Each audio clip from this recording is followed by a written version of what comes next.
doesn't, when I let go of the throttle lever, it doesn't stay in position, it's a slip backwards. So if that doesn't get any better, I will have to pull Barnes out to get that adjusted. But I'm not going back for it now. I'll give them a call maybe later on today. So I'm going to be moored up fairly early, so yeah. Well, not early, but enough time for them to send an engineer out in reasonable time before they close. But rivers are dead. I've noticed that over the couple of days that I've been up here before picking up the boat. Rivers have been very quiet. See, I've let go of the throttle now, you can hear the engine tone change. But yeah, when I went to Richardson's yesterday, they had a lot of boats in.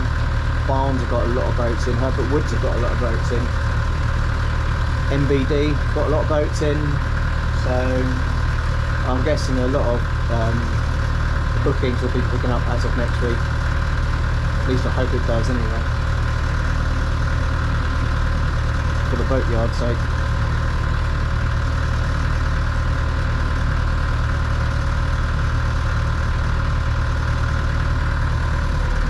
As we reach Roxton Broad, we get hail.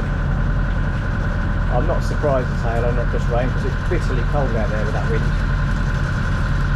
But yeah, within the first 20 minutes of going down the river and into a hail. Well, it's not a storm, is it? It's not a storm. Hail precipitation. But we press on, we deal with it. It's March, so we're not quite comfortable to get a suntan. Hence why I've packed a lot of warm clothing, a lot of wet weather clothing. So I think I'm going to need it.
So here we are moored at Womack, stays.